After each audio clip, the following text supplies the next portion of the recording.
How you doing, YouTube? Policing Pips here. I am coming to you on July 20th at around 11:52.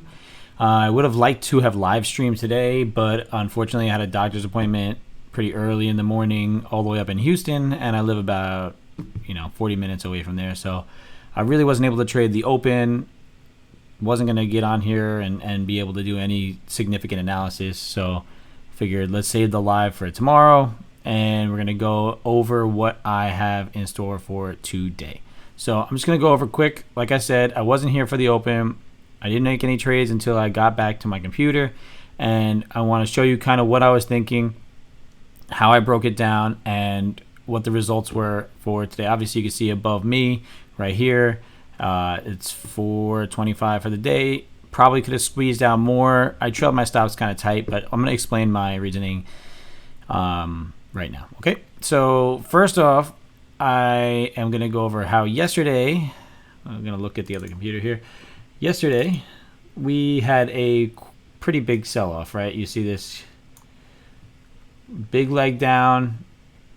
We had some, that was all in, let's say Friday. So Friday we had some selling, broke through this big level, came down, and then continued to have a sell side pressure all through the weekend, Sunday into Monday morning.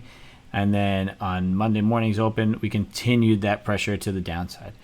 I have a certain strategy when it comes to leaving my levels and then also moving them. So whenever I get like big moves like this, I tend to not move the previous day's levels because I still find them pretty significant, right? If I were to catch these moves down and then move them, I'm really not setting myself up to a point where I'm able to see where price was and where it wants to go, right? So I had these levels from a couple days ago, from the previous day high. We can scroll back. I could probably get in there a little higher. So over here, it was the previous day high, previous day low. I did move the close to Friday's close, and then over Monday, I didn't really move them. Okay, I leave the all-time highs, and then the overnights I moved, right? So I had the overnight high and the overnight low from the weekend session and going into Monday. These white lines, if you remember, if you ever watch any of my other videos, these are from very long-term daily type levels, right? Whenever I have my colors are differentiated, so I know what I'm looking at and what kind of time frame I'm looking at. The reds are the intraday, previous day high and low. The purple is the close from the day before or where I leave it. The yellow is the overnight sessions, and the whites are long-term, daily, weekly structures.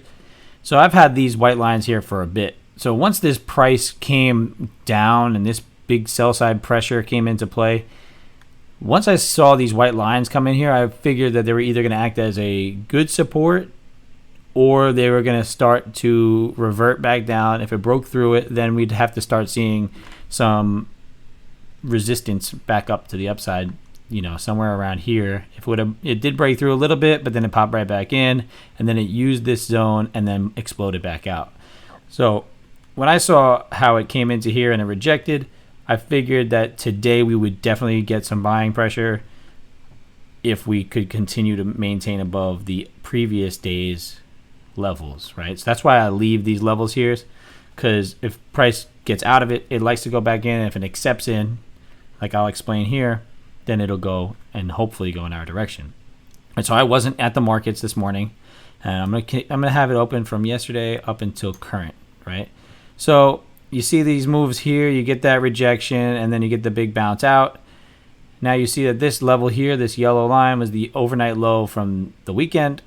So it acted once it broke through here, right?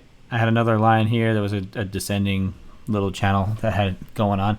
But once it broke above this, you have to watch it and see if it's going to come back and break through again. If it comes back and breaks through again, then you can look to maybe short it if you get a retest and a pull back down to this zone. But once it got above it, that's the reason I left it here, is it bounced and it bounced twice. So if I was here at the open today, which I was not, like I said, I would be looking to get a 5-minute candle close. I'm going to put the 5 minutes up. So right, market opened right here, 8:30 here, 9:30 Eastern, and it dipped down quickly to the overnight low that I had, that structure. And once it dipped below here, it pushed right back up, right? And it ended up closing as a doji. So this shows me that there's a lot of buying pressure here. Obviously, you get a good amount of volume. This blue bar here on the open, it's pretty common. But you could see that it didn't want to break below and hold below this level. A lot of times, if it's still a strong sell side, it's going to be a full body candle and still here. So my strategy on the open is usually allow that first 5-minute candle to close and then look for some sort of entry on the next few candles. In the criteria here, I probably would have looked for an entry just above this first candle. So I probably would have got in, and then I would have been negative for a bit, and then we would have looked to have trailed our stops up. And obviously, it would have been a great, trade, and I would have looked to have found structure and trailed my stops and reached some targets. Another reason why I felt like it was going to go back up is because of my volume profile here.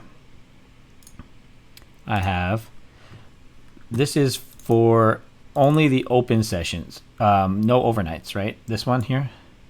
So what you see is a huge gap down. That was that overnight over the weekend, and opening Monday at a huge gap lower. So once you get the rejection at that level, you got to look to see if that gap wants to close, come back to that settlement price, and then figure out where it wants to go for the rest of the week. So that was my bias going into today, and also why I took the trade I ended up taking, even though I was at the charts later on. Okay, so if we fast forward, ground up all day, I got back to the charts somewhere around 9. Where was I? Somewhere in this range here. I could probably pull up the little buy and sell quick. Disregard. I have it in the TopStep.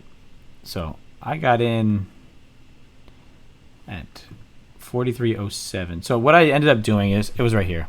So I got back around 9:30. I did some analysis. I looked at my charts. And once the price broke above this overnight high from the previous levels, I figured there's a good chance that we're going to end up looking to push up to the previous day close, which is the purple line. And also there was a value area zone that was just above there at 43.20. So my goal was to get it to at least 43.14, and then once it got to 43.18, I would start to trail up pretty tight. So I took the breakout here just above the overnight high, and immediately we pulled back into the overnight high. So I'm thinking that potentially if it gets a bit deeper, we have until here at the 4,300 level that would act as resistance before we're really wrong, right? So I hung in there for a few candles, and then we broke back above, and then we didn't look back. So once we broke back above, it got straight up a few minutes, half hour or so, got to my 14 level, 43.14, closing the gap.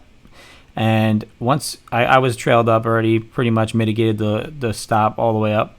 And once it broke above this previous day close, I said, all right, here we go. We're going to get tight. And then I got tight somewhere in this range around there and pulled out 425 on one contract, right? So I'm not trying to catch huge moves. Some of you have seen other videos. $500 a day is a pretty decent get. So that's where I'll usually stop if I hit close, or go, I'll trail stops and try and catch as much of a run as possible. But in this case, I was at the charts late. I didn't catch the initial move where most of the volume is. So a lot of times, if it does close that gap, it might kind of putter around, especially through lunchtime and up until around 2 o'clock Central, 3 o'clock Eastern is when things start to maybe kick back up into a little bit more of an overdrive. So that's the kind of move I was looking for here. And I thought, hey, if it does break above that previous day close and above 43.20, we have room up into that previous day low. So there is still targets above. What I was looking at in the NASDAQ, and what I would have caught, but since my account size on this account isn't very huge, right? And I have other options tied up. So some of those options are down from yesterday's little dip. So my buying power is limited to one trade at a time, which is not bad because it kind of makes me be a little bit more picky. But if you're looking at the NASDAQ, same deal. I left my levels. I did have this zone drawn up here because I felt like this was a good target. So I drew that up sometime this morning after I got back. I saw this move, same deal. I didn't have those long-term structures, but usually the NASDAQ and the S&P 500 usually kind of follow each other a bit. So we did get this push back down.